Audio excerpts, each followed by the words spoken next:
Hello friends, welcome to episode 101 of Storyteller Conclave. This is a show all about helping you run the best tabletop role-playing game that you can, whether you're a new storyteller or dungeon master learning the craft, or an experienced storyteller looking to take your game to the next level. I am apparently Sarah and speaking too fast for my own self here. It's okay, and I'm Rob. How are we doing, Sarah? We're getting through. Okay. Getting through the day. Okay. It's been a bit of a rough one for me. Okay. Warmer weather inherently means instant dysphoria for me. So okay. It's clothes not quite fitting me right, and my body being on much more display than it is in the winter when I can pile sweaters on it and nobody knows. Fair enough. Well, it sounds like you literally need to go to the catsuit trench coat affair. Yeah. Because I heard that works. So, I mean, it worked for Trinity. I'm assuming that you could probably make that work. Nobody wants to see me in a catsuit. Well, it comes with its own corsets and formwear. So, you know. That's, okay. You might Believe me, there are moments where I would like shapewear. Does the, do the Ray-Bans come with it? I'm sure at the right price, yes. Okay. Yeah, everything should be like a bundle deal or something. I mean, because look at it, I'm going to step into this just a little bit. Think of every superhero character, and I'm not talking like superhero powers, but I'm thinking like any hero character in any fantasy always looks amazing in whatever gear they have. Mm-hmm. Like I would just love a few artists to build like that other hero. I think I'm actually going to step into like the World of Warcraft Warhammer 40k sort of thing and just get giant shoulder pauldrons. Freaking power armor, go for it. Just get giant pauldrons that I just hide half of my body, and that's. You know what? You could also do the power armor abs. It's true. I mean, it worked for Batman. It's true. It works for Samus Aran. Just don't go full nipple Batman. Only in the winter. Only in the winter. Only in the winter. That's fair. I mean, Gotham was cold. Let's just be honest. Yeah. So it's kind of I don't know. So I suppose almost topical that we're talking a little bit about depression and stuff like that. Because no, I think it fits. Because our topic tonight is about GM burnout. Yeah, and just about how sometimes it can be taxing to kind of keep up a story, the job of a storyteller. Well, I think any writing is taxing. I mean, you'll hear from novelists and writers all the time that writer's block is a word. It's a phrase that happens, and creativity slumps happen. They grind through it because it's a job. But at the same time, when you're doing gaming as a hobby, and yet your primary work is writing effectively for your game, it does get exhausting. I'm not to say that you're going to run out of creative ideas, but you do sometimes. And sometimes it's not even so much the ideas that you run out of, but it's just the juice. Yeah. Or like one of the other things that happens with me is I get too into my own head, and I lack perspective because it's my story and I'm only seeing it from the one angle. That is perspective loss is easy because you blind yourself, and then your players do something and you're like, well, I'm painted into a corner. There's only one thing I can do here and I don't want to do that one thing, so what do I do? Meanwhile, the players are thinking of 100,000 things that could possibly happen in the next adventure. You're thinking of the one thing because you're 12 steps out already. Yes. Yeah. That is I'd have to say the longer campaigns go, the harder it is to get your brain out of that focus, that this is the direction that it must go in. Yeah. Because your players don't have a clue. They don't know. I mean, they might have a clue in their own ideas of what things are going on, but realistically, they have no clue. Yeah. They're just riding it. And getting into my own is exactly like you and I actually after last show had a pretty long discussion about like, oh god, what do I do with my game? Like it's always a little bit weird coming to you for advice because you're in my game, and I'm like, I don't want spoilers, but like at the same time, you don't really care about spoilers. It's the journey, not the not the destination that you're looking for. I think also just as myself as a player is that I'm also, because I'm a storyteller, thinking about all of the aspects of your story and what could be next. And so I'm doing the whole like machinations of what could be next before the game. And then the moment I get into character, I'm only single focused on my character stuff. Yeah. Like what happened yesterday, what's happening tomorrow, because that's all that matters. And it's helped. My character's focus in that sense has really helped. Oh, it's super useful. Absolutely super useful. So... But, I mean, it doesn't necessarily take yourself to do that. It can be... And I think this is one of the things that I kind of wanted to talk about in this a little bit, was that you've got sour grapes moments that happen. with any moment. Like, maybe the last campaign sucked. Not to say that yours did. Oh, yeah. But, I mean, you had, I wouldn't say a sour grapes moment, but you had an ending. Mm-hmm. Something ended. It wasn't a new start. It was an end. And sometimes that's hard to pick back up from. Yeah, because by ending something by necessity, you have killed momentum. Correct. So now you've got to start all new momentum, and that can be difficult a little bit. But even from like scene to scene, you can lose that level of momentum. Mm-hmm. You can lose that intrigue of what's next. And even when you try and shoehorn it in, and your players don't pick up on it, and now you feel bad because you've made it worse. Yeah. You know? Yeah. You tried to effectively do a come on, and it didn't get picked up. And so now you're like, oh, great, my players hate this. Meanwhile, they're just like clueless. They don't even know what's going on. Right. Or your players aren't into it. Like, maybe they were just having a crap day too. Mm-hmm. And so they had no energy, and now you're low energy because you're trying to make up for it in your encounters and in the story, and they're just not picking up on it. And that's actually kind of one of those things that I wanted to bring to the discussion tonight is like we've talked before about how we do a lot of like Reddit and stuff like that. Mm-hmm. There's a number of different subreddits devoted to just various games in general, mm-hmm. And also like behind the screen, which is dedicated to storytellers and such like that. And I've been seeing some interesting discussion on there about how there's a prevalence of media very much like you and I mm-hmm. that are dedicated to improving the storyteller's ability to tell a good story. Okay. But there's so little media out there about what are the responsibilities of the players. I'm not thinking about that, but yeah, that makes a lot of sense. Like I have only seen a few, like mostly YouTube shorts, and a few side YouTube things about like mostly it's dedicated to how to make your character or how to be a better character or how to get into character, but not so much like how to be a better player. Yeah, and I think we had done a show a while ago, like at least one. I want to say maybe in our first 20 shows or something like that. I agree. It was about kind of when it's your first time at the table, kind of what to expect and what to do. Play table etiquette sort of stuff. I think that's exactly what it was with table etiquette. I think we might be revisiting that soon. Cool, I'm down for that. But we're scheduling things live on the show. This is crazy. Well, no. It's less scheduling and more like I think I saw it on our existing schedule. Oh. Yeah, we had gaming group etiquette. 9 wasn't even before our 10th episode. Wow. We had that. Yeah. So episode 9 was gaming group etiquette. But it got me thinking though, on the subject of how it kind of ties into GM burnout, and that is that when the players don't pick up on their responsibilities, a lot of those responsibilities then fall to the storyteller. Mm-hmm. So, for instance, if players contribute nothing, it burns the storyteller out faster. Rules-wise. Mm-hmm. Okay. As a storyteller, we need to know the rules. Yeah. We need to know them, pretty much memorized. Because we can't constantly be looking things up. It's a waste of time that breaks the flow of the story and stuff mm-hmm. like that. So we either need to know immediately where to find that answer mm-hmm. or to have that answer off the tip of our tongue. Right. Okay. Players, however, it seems like back in my day, this was just kind of understood that like players would know the rules as well. It was a collaborative experience. Everybody was into the game. Everybody was joining together to learn those rules and make it a better game. Mm-hmm. But I've been seeing like a lot of discussion online. I don't think it's necessarily too big of a problem in our groups, respectively. Mm-hmm. But I've been seeing a lot of discussion online about people trying to run their own games, and players just refuse to. They're 10, 15 sessions in. And people still don't know the basics of, like, what do I roll to see if I hit? What do I roll for a skill check? Mm-hmm.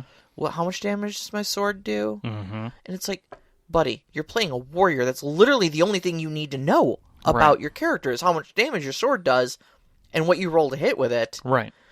And I'm still explaining this to you. Mm-hmm. And, like, that definitely contributes to GM burnout. I would agree, because it feels grindy. It halts things all the time. Well, aside from that, though, is it shows a flagrant lack of interest and lack of engagement. You know, I mean, not only am I writing all this story for you, but I'm also learning all these rules. And then if you can't do something simple like, you know, the thing you've been doing for the last 15 games, just learn what that is. You know.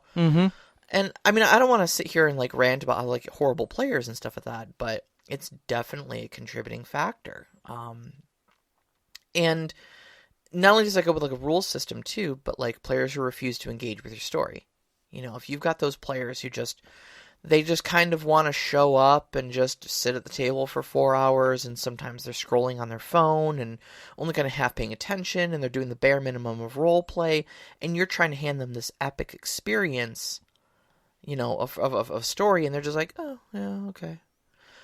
It's like when you're on a date and the person you're on the date with is just staring at their phone, and you're like, this is my favorite movie, please pay attention. That's 100% there. 100% with you on that. It's my thing when I am of the classic mind frame for gaming, and I've had to break it of, we sit down at the table, I'm telling a story, stay at the table. If you're getting up from the table, it means you're not interested. Especially if you're doing something else. I mean, if you get up from the table and you're still staring at the table while grabbing Cheetos or something, or having a conversation while you're grabbing those things, that's a whole other thing. But if you legitimately get up from the table, go into the other room, grab your phone that's been on the charger, kind of plunk through it a little bit, go do something else, come back to the table and go, oh, I'm sorry, where were we? Right there. You've told me you don't care about what's going on right now. Especially when you have big dramatic beats, you know, where you know, the person you've been chasing rips off their mask and it turns out to be Baron Delaware the whole time. Dun dun dun. And the group players go, who? Who's this guy? Yeah. Literally the guy you had dinner with the other night. Oh yeah. I'm terrible with names. What? You're okay, but now that you know who it is, it's Baron Delaware, and it's been him the whole time. Okay. So, where you want us to roll initiative or something? Right. Come on. You know? Yep. At that point, you basically just want to fold up the DM screen and walk away. I'm going to go play some video games or something, because at this point, it's not even worth it for me. Exactly. Know? And that to me is the quickest way to burn out. Is just non-responsiveness for players. So how do you battle that though? Because, you know, I mean, that's, to a certain extent, that's out of your realm of responsibility. That's out of your ability to control, you know? Yeah. So, I mean, what would you say would be some, I mean, how do you handle that as a storyteller? I mean, so first off, communication is the most important thing. If you're not addressing with your players that you're feeling like they're not engaging in the story, maybe they don't want to. Maybe it's too much. Maybe it's too challenging. And they're just not coming forward to say it's too challenging because individually they feel that way, but they don't know if the rest of the group feels that way. You say it to me, at least vocally, because I ask for it, what's the problem? And you're like, I have no idea any of these names. None of this makes sense to me. And so whenever you say all these names, I'm just lost.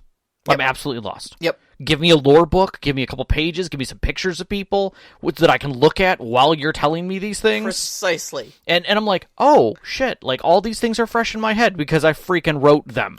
You know, and spent, you know, a week before the game studying each of these people in detail so that I know every step of what's going on here and can tell you the idiosyncrasies of the characters. You literally sat down at my table with a can of Coke and went, okay, am I kicking someone's ass right now? I can't remember where we left off. You know, and you have to do more than a last time on our game session. You have to present more than that. And so as a storyteller, it is a little daunting to have to do that, but especially in a digital age, you really have to present more. Yeah. You have to give them something concrete to hold on to and some information. Because it's true, players, when I started playing D&D and role-playing in general, as a player, I kept a lot of notes because I am crappy with names. I am crappy with locations. I need maps and things. I will draw things up. I want to be invested, and to be invested, I need to keep a lot of notes. Well, yeah, you were like mapping the last dungeon you guys went in. I map you did it really accurately too, like scary accurate. I map all the dungeons we go into because it means something to me. And it helps me figure out what's going on and keep in my headspace of what's going on with the dungeon. Not everybody's that way. Not everybody's that invested. Yeah. And so sometimes you'll have in your mind frame as a storyteller that, your players need to be invested X far into your story for you to be able to enjoy it as a storyteller. Sometimes you got to back that off and maybe make something lighter. Yeah. You may have gone in thinking this is going to be a highly political with lots of characters and, ridiculous intrigue and special locations and everything, and all those things were going to be meaningful, and come to find out none of your players are following it. Yeah, and it may be because of mismanaged expectations. It may be because they're looking for a lighthearted hack and slash, and you're giving them deep political intrigue. Yeah. Or it may just be, like with what it is with me, is it's just a learning difference. Yeah. You listed audibly a bunch of 10 different names to me, and my brain heard the first two, and then the rest was just dial tone. Exactly. But the moment I was like, can you just write those down and give me a simple flow chart? You're like, yes, this is this person, he reports to this person, and these two are talking to this person. Perfect. Done. Yep. I got it. Yep. We are on the same page now. And what's crazy is I deliberately made sure that each one of my adventure sets has no more than 7 people outside of the group. At any time, there's only 7 people involved. Really? That's it. God, it always feels like so much more. It feels like so much more. But I think only again, 7. Just because I have such problems with processing names and stuff like that it just feels so overwhelming at 7. Yeah, at 7. Really? Yeah. Oh my God. It's because you're still seeing all of the crossing over pieces, and again, it's hard to talk about a scene virtually. Yeah, it is. Or not use voices, or set up a scene that's supposed to be complex to get through something. And then realize that maybe you pushed it too far, which is what I did. An idea that kind of just came to mind, and I was thinking about it in the in-person space, having miniatures, if you have the means to do so, whether they're painted or not, or anything like that, but just having miniatures that represent your major NPCs, and if they're in scene, just put them in front of you. Yeah. Because that at least gives a visual tie-in to, I know, it's the dude with the big axe, or something like that. I just want to see in a standard tool, and maybe if someone's listening, this is a good thing to put out there, but I'm going to pitch it to some people, because there's been some really good dungeon mapping software. There's been some great world-building software out there for digital stuff, but all I want is a simple scene generator. Flat 2D. I can put a background on it. Maybe it's a pub.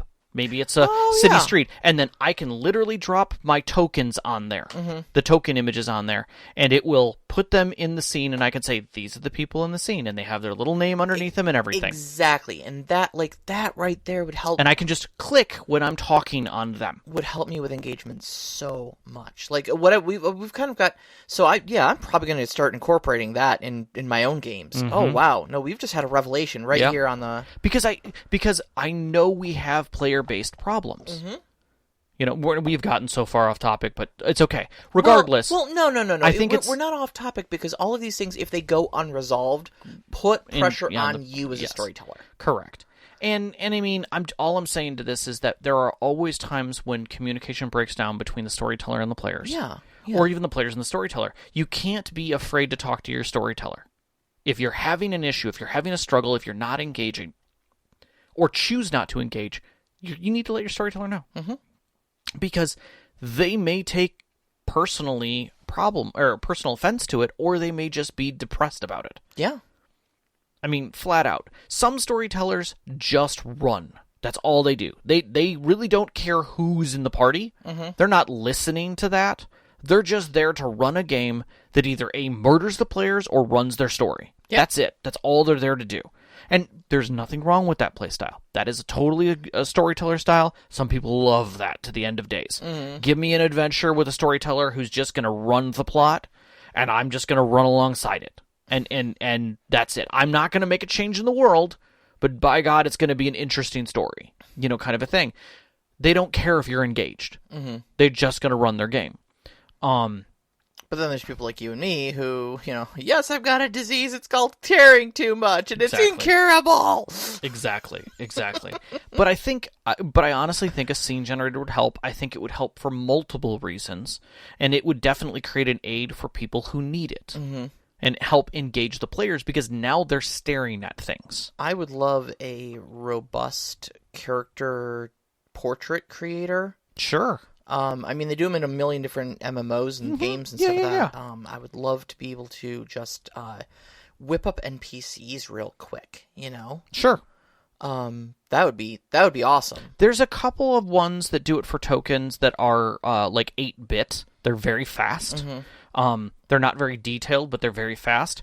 Most of the ones I found that were random, though, and you've got to kind of really hope that you get the good random pieces, or they only have 2 or 3 options in them, and you really need to do a lot of You want to know what I want? I want Dungeon Forge, or not Dungeon Forge. The minis. Is it no? What is it? I keep losing. Hero Forge. Hero Forge. Thank you. They did a tokenizer.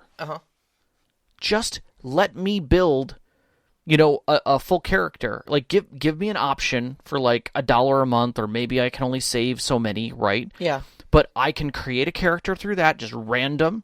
I get to pick a race, I get to pick a thing, and it randomly creates a character, paints it, and gives it me with a transparent background. Yeah, that's not a bad idea. They've got everything you need to do that. Yeah. With facial expressions and everything. I guess worst case scenario, I could just go into Elder Scrolls Online and just, go into the character creator there and just whip stuff up. Sure, but you're not going to get a transparent background. You're not going to get a transparent background, but insofar as just putting a picture on the scene, right, so that I could be this is the person you're talking to, so you have a face to go with the name. But I'm just saying is that they've got all the tool sets for it instantaneously. Yeah. You could literally create any race, any character, pre-painted, ready to go. Why not do that?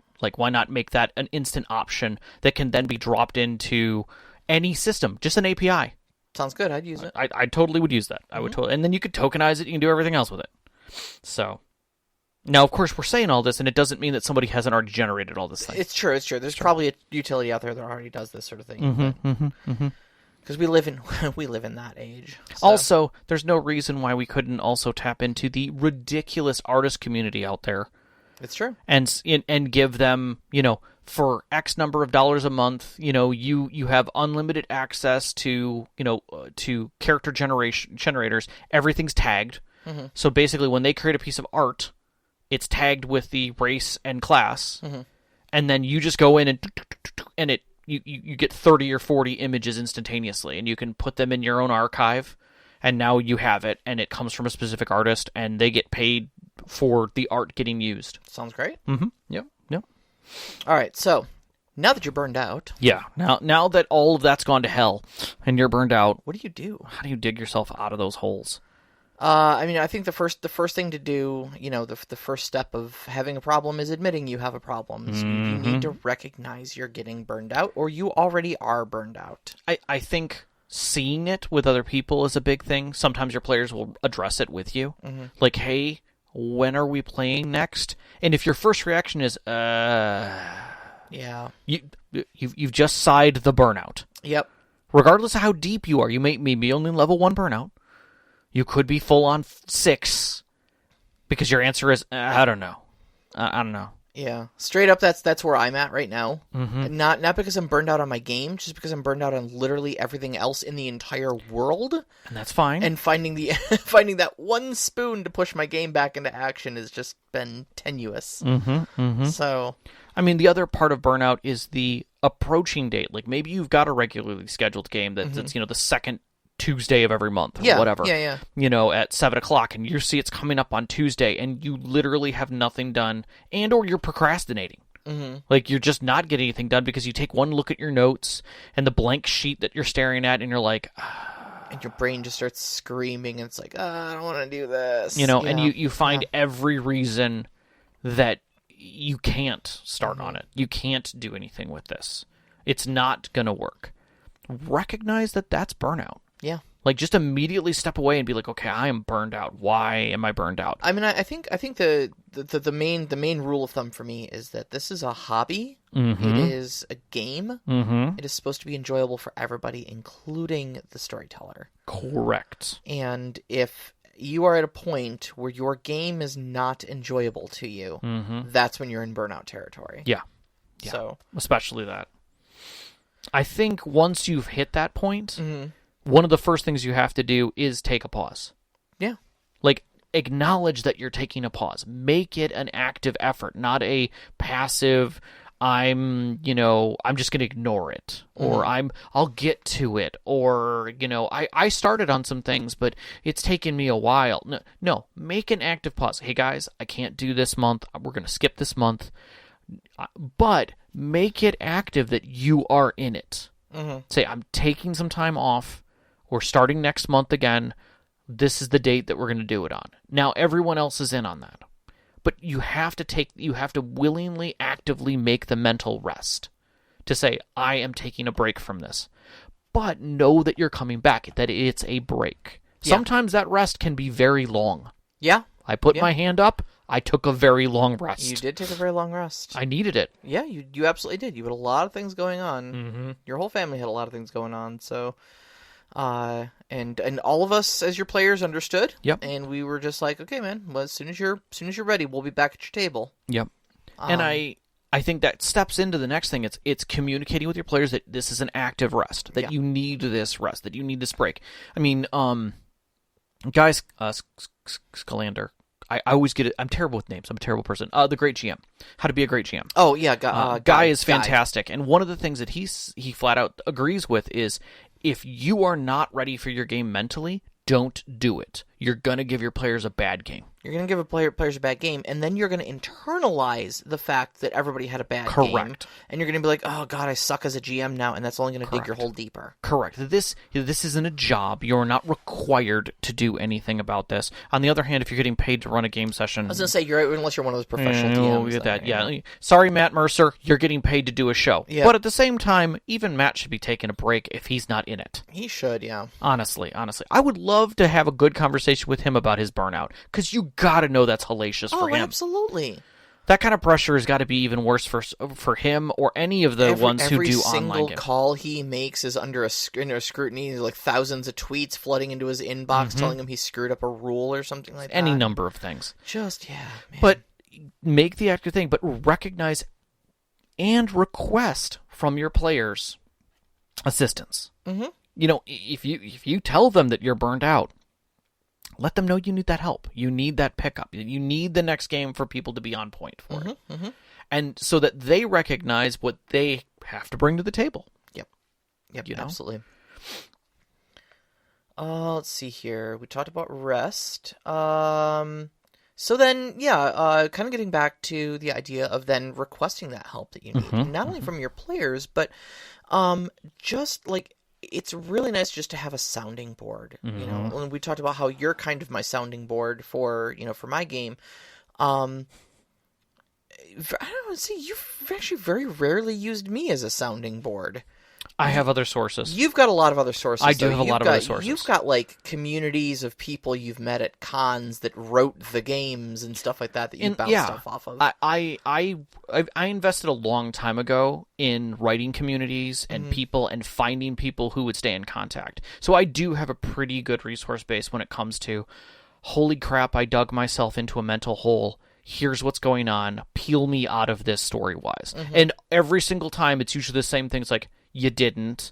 None of this means shit. What do your players actually know?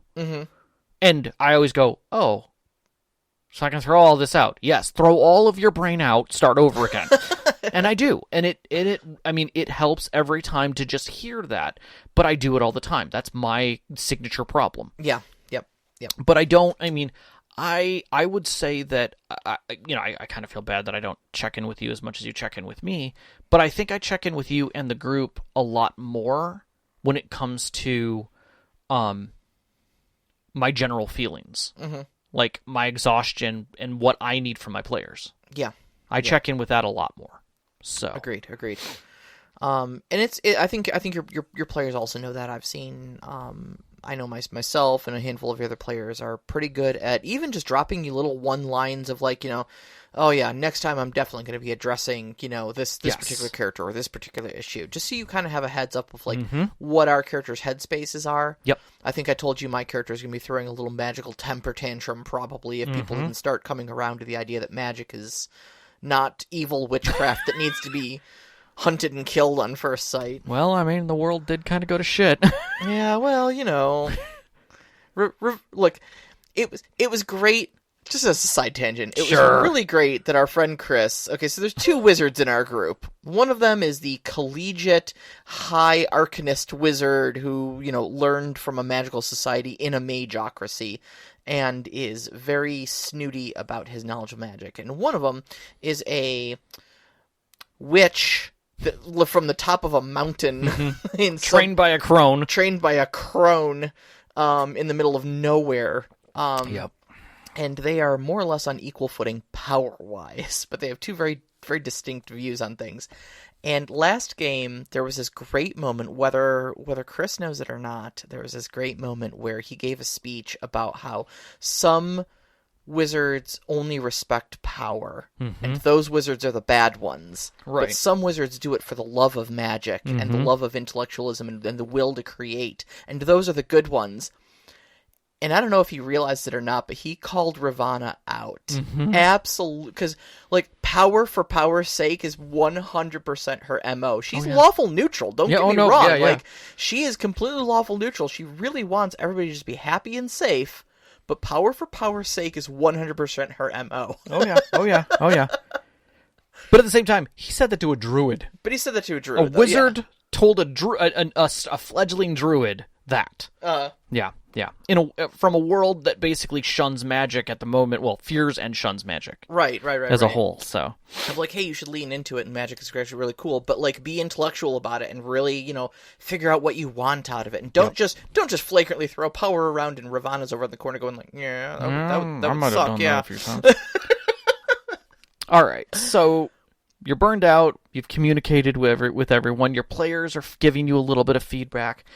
Don't be afraid to go to muses. If you feel like you're lost, before you get there, sometimes it helps us. I have my own. I have literally YouTube, playlists full of crap that I use as a checkpoint for myself to get myself right back into play. Yeah. And it's kind of nice and at the same time sucks is that YouTube's algorithm, especially even off a playlist, it's if you watch a playlist, it will switch up your things that it shows you. So even if it's music now, which is really kind of nice, so it can help you get back. So I have a whole musical playlist and video playlist that is dedicated to my current campaign. And I will just start playing that in the background, regardless of what it is. And it may be little video clips, it may be music, it may be other things that helped me either get characters into my mind frame, whether they're NPCs or scenes or moments of things that I thought were really cool. YouTube then gives me other things. So sometimes it'll give me a whole TV show that I didn't even know about. Oh, yeah. And I'll watch a scene and I'll be like, oh, I didn't even think about that. Add that to the list, and it gives me another level of music. It gives me another little spark of inspiration. One of my big go-tos when I'm looking for that spark is audiobooks. I maintain an Audible subscription. Oh, nice. And they're great for just I suppose I don't have a 45-minute commute anymore because I've been working from home for the last year, but if you're just working around the house, doing the dishes, whatever, cleaning the bathroom, you can just have an audiobook on. So you don't have to be sitting there physically reading it. I've stupidly convenient. But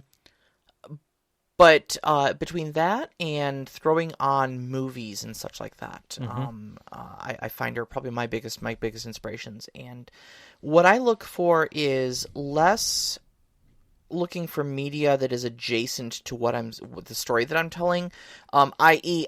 I'm telling a D&D story. I don't look for fantasy media. Agreed. What I do is I put on any other media that I'm interested in, and I look for the tropes. Mm-hmm. I look for the turns of character or the interesting combination of character traits that make a cool person in that story, or just the tropes of, like, you know, a knight in shining armor rescuing the fair maiden, or, you know, as an example, you know, just something like that I go, oh God, you know, that really, like, spoke to me.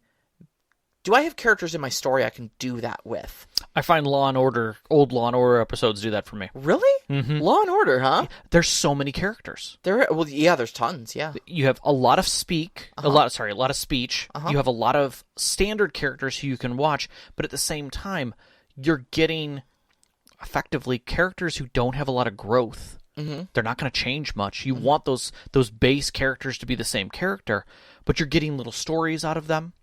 Which teaches you just a little bit more about them, but not enough that it changes the whole story. Yeah. So what's a little thing in one scene? And so I was watching one of the episodes just recently that gave me just a bit of inspiration for something totally outside of my game, but I made a note of it, and it was one of the detectives was talking to another one, and they were looking over the phone calls that a juror had made. And they said, they're like, okay, well, he made phone calls to his daughter, who he loves dearly. Oh, great. Okay, yeah, we knew that. She's at college. Yeah. And then he called his wife 3 times. Or his ex-wife 3 times. He called his ex-wife 3 times. There's nothing weird with that. I've talked to my ex-wife before. Dude, when was the last time you talked to your ex? Maybe she didn't recall, that remembered. He looked right at him and he goes, when was the last time you talked to your ex-wife? 3 years, 4 months, 2 days. We talked at 2 p.m. while I was at a cafe. Exactly. And they went right back to her house and talked to her like, come on. Did you talk to your husband and you forgot about it? No way. Mm-hmm. And she broke down and was just like, okay, something else is going on, but, there's something else. But it was that little interaction that you got to know about him again, that he actually cared about his ex-wife. Yeah. That he wasn't the one who left. That was never addressed. Mm-hmm. Maybe in one episode previously there was a point where he had talked about the fact that she left him, but there was no... But you now got to see another little insight about that character that didn't change the story. Yeah. And so I think about those things, and I think about the interactions between my NPCs to make them real. Yeah. What's a little thing that makes them real? When one of your NPCs hands another character something personal to them, add a piece to it. Mm-hmm. Give them a little bit more. Like handing them a book. Like, hey, please ignore the scratches in the front. My daughter used it the last time, and I think she highlighted some things. She was very young when she was doing her wizardry work, before she went to Wizards College. Mm-hmm. And just, that's it. Now the players know, A, he cares about his daughter, B, she went to Wizards College, and he's sorry that she's gone. Yeah. All those things now just have meaning. Do they change the story? Do they shift anything else? No, but it gives your players a little insight on that person, and now you've made them living. Yeah, that person's a little more real to them, yeah. But it's those things of Muse that I get. In a 2-minute clip on YouTube, and I'll save that and I'll put it in with my role playing stuff, and now I'll be able to pull that out later and go, oh, okay. And sometimes it's all that takes is just that little spark to get the furnace going, to rekindle your inspiration and your enthusiasm for your game. Mm-hmm. Sometimes you're just in that rut. Mm-hmm. You don't know where you're going, and then just thinking while you're doing the dishes on a lazy, rainy Sunday afternoon and listening to an audiobook, and you're like, oh, holy crap, this is completely unrelated to my game, but my character could do, or my NPCs could do exactly the same thing. Oh, I just solved it. Yep. Oh my god. Oh, wait. And if he does that, then that means this other thing can happen. Oh my god. And now you're in Muse. You don't finish the dishes. Nope. And you just go right. Mm-hmm. So, and it's good. I mean, you don't go too far, but you always want to write those things out so that you have it complete in your head and then just roll it back. and pick out the parts that are important. Even if that's all you write, it's just that one interaction of like, okay, hold on a second. The next plot point is just going to be this. And even if you don't have any more energy than to do that, you've at least done that, and that's the first step. And sometimes that's all that causes an avalanche, you know? Yep. And you think, well, that's all the inspiration I had, and then 2 days later, you're trying to fall asleep, and your brain goes, psst, you know what else you could do? Yeah. And then your eyes shoot wide open, and you're just staring at the ceiling thinking about it. It's midnight, and you're like, I'm going to be so tired tomorrow, but my game is going to get written. Yeah. And those are great things, too. The other thing that I find is the opposite, and that's where I'll watch everything wrong videos with like movies and TV shows. Oh, yeah. Just to see how shitty plots happen. How not to trope. Yeah. Yeah, and sometimes that's enough to remind me like, oh, I shouldn't do that. Oh, okay, well that means I can do this instead. Like, why am I so hell-bent on this being a dude or a chick? This person could be a gelatinous cube with cue cards, you know, that just bubble up inside of him every once in a while. You're taking the sentient lamp exactly trope to its logical maximum. Why not? Why not? So, but that's the thing, is that you never know where you're going to truly get your muse from. What's going to pull you out of that rut? I think it was Hyperbole and a Half, the book. That she wrote had it's a beautiful book. There's some wonderful things about depression in it, and some terrifyingly on point things that I've either felt myself or seen, and realized that more people need to read this book. Oh yeah, Hyperbole and a Half definitely hit close to me. Yeah. If you've not seen it, it's a webcomic.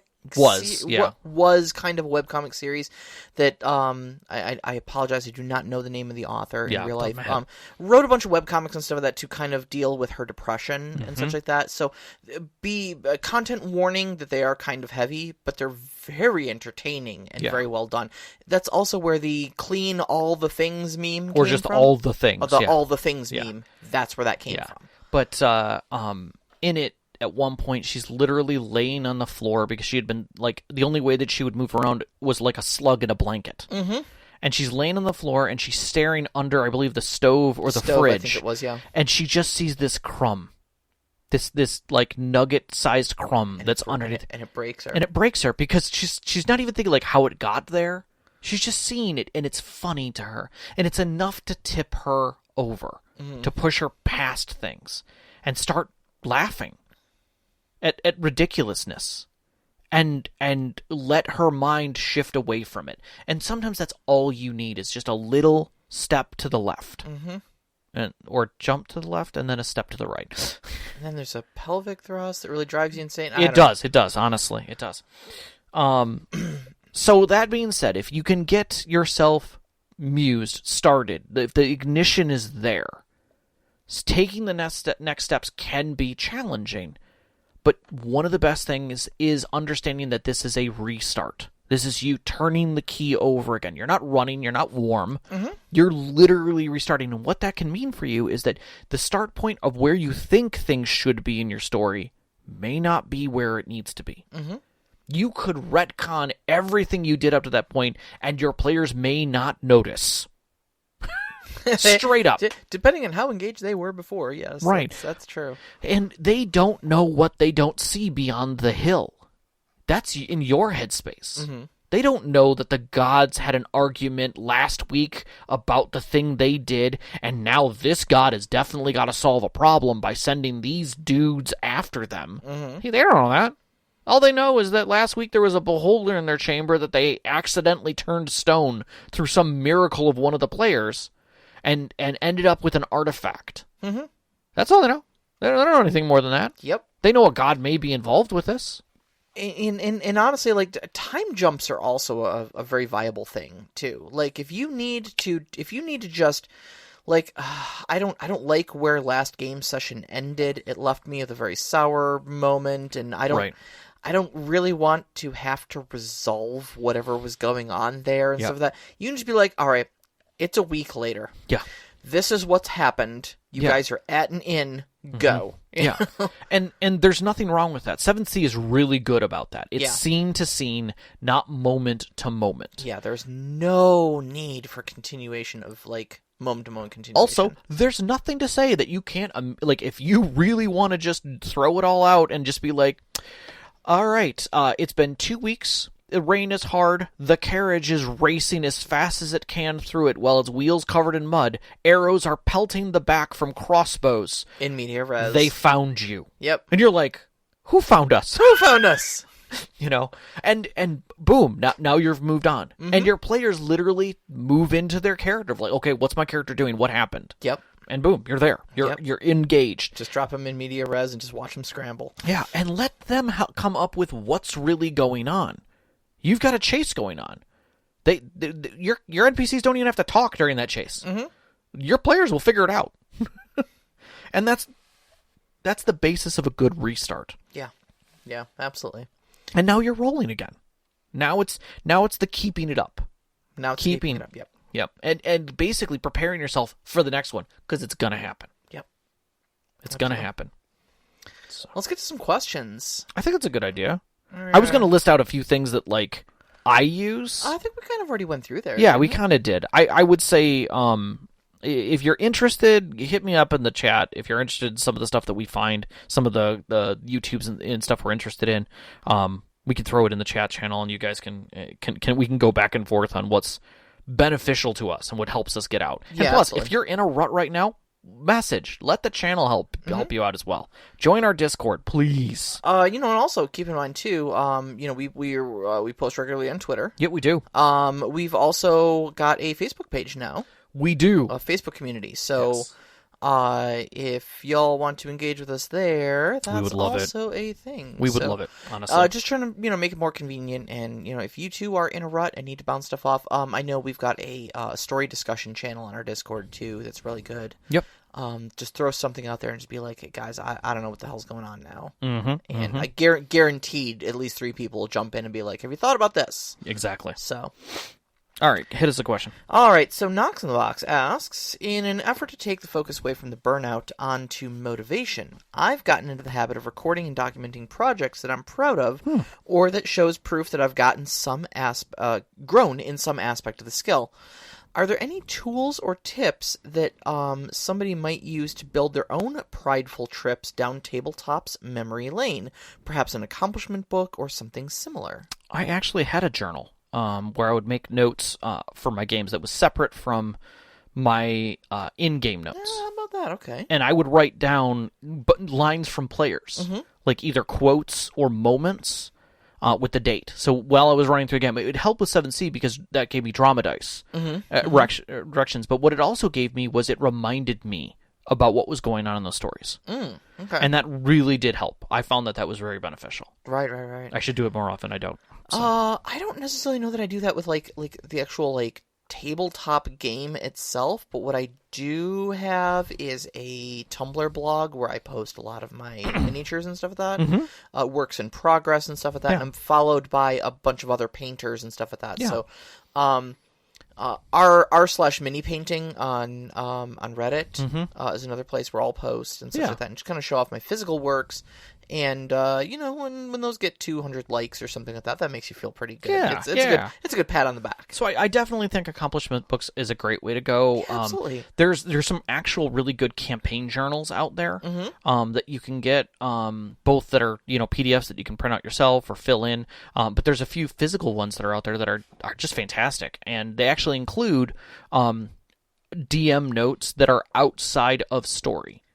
So that you can say, because it helps you when you're at the end of the game doing the callback to your players of okay, was this a good game? What was good about it? Give me one moment that you really enjoyed, and you can make those notes too. Yeah, that's true. That's true. Because you're subject to your own bullshit. All right, Overwatch asks, having experienced the mother of all DM burnouts myself, how do you come back from it?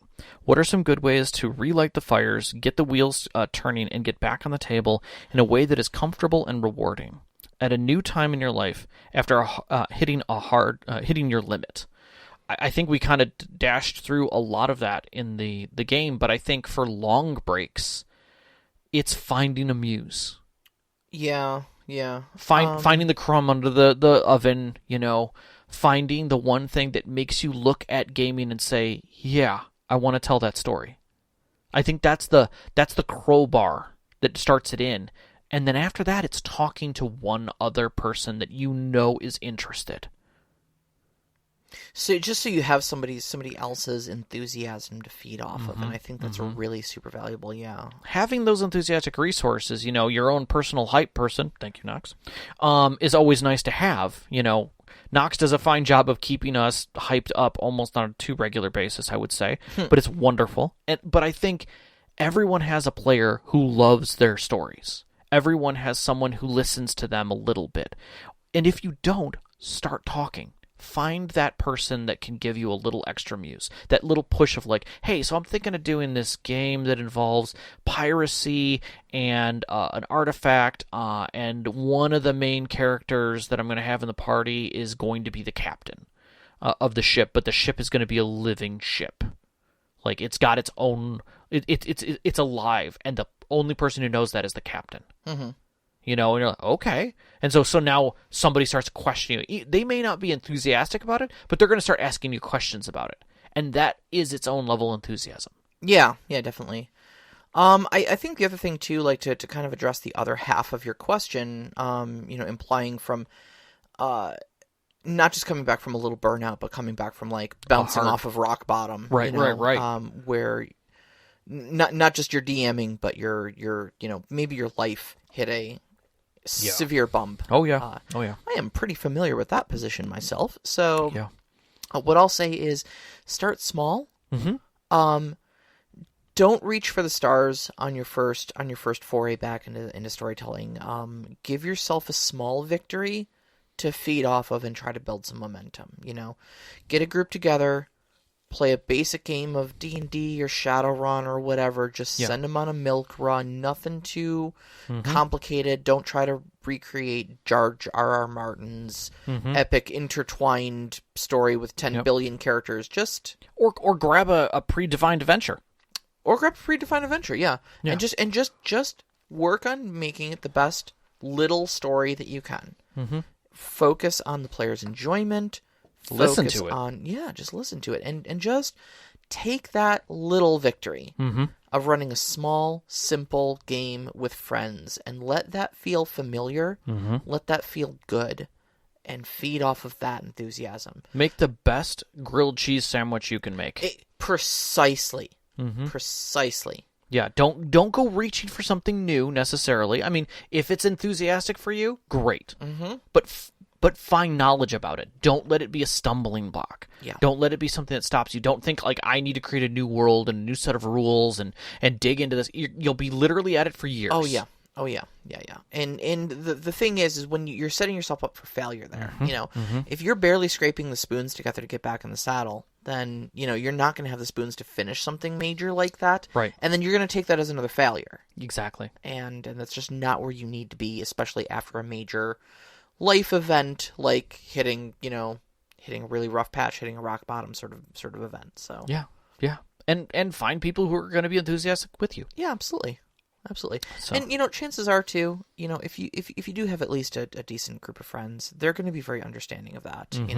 Your friends are right there with you. We talk a lot about the assumption of friendship at the table. Yeah, and your friends want you to succeed. Yeah. In spite of what the stupid brain gremlins might be telling you, your friends want you to succeed. Your friends want you to be happy, and they want to be happy, with you. So if all you can manage is the best darn D&D grilled cheese that you can make, serve it up. That's right. And everybody's going to have a good time, and we're going to all take baby steps together. There we go. All right. Mad Elf said, with the idea that burnout is a result of unaddressed stressors and accumulation over time, 1, what are some signs that you look for as a seasoned storyteller that indicates you are heading towards burnout?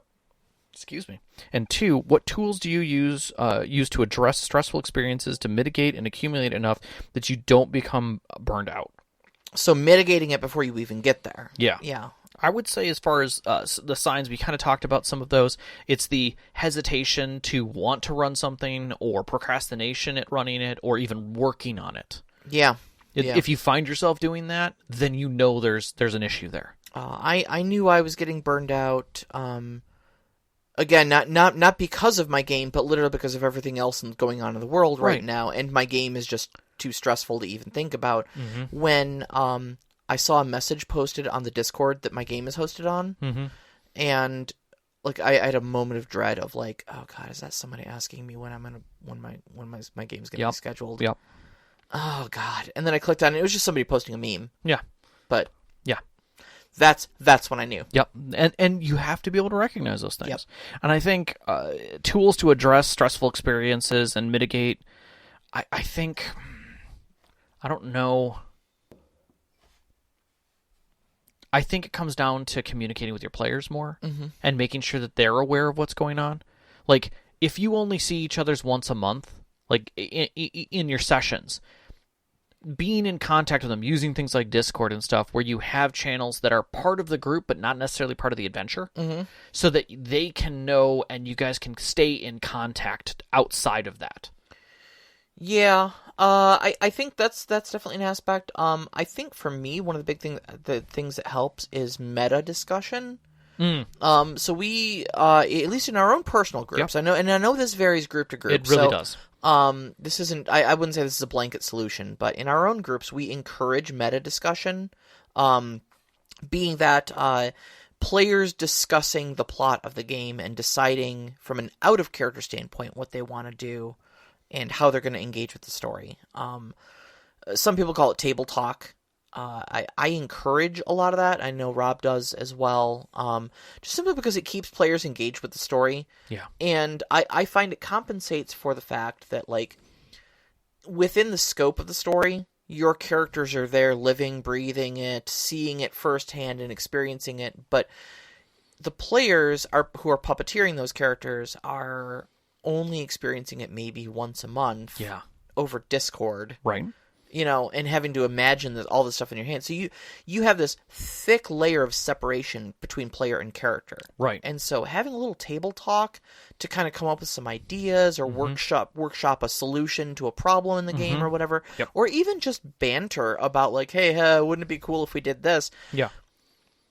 I find makes up for that gap a lot. Yep. And when I'm starting to feel burned out, I always find that my players engaging in some of that table banter, in that meta banter, really helps me because it shows me that even if I'm not necessarily feeling enthusiastic, they are. Yeah. And so if I did get back into the game and be like, okay, I'm going to run something, they're going to be there. Right. And they're going to want to play, you know? We used to, I will say we used to have that because before COVID, 16 years ago, when we'd go out to dinner, like, you get two of our players at the table, they would sit down and start talking about the game, or about something from the game, or even a different character that they're interested in playing in the next game that you're running, or they heard about what you're going to be running next, and now they're interested about that, and that's always wonderful.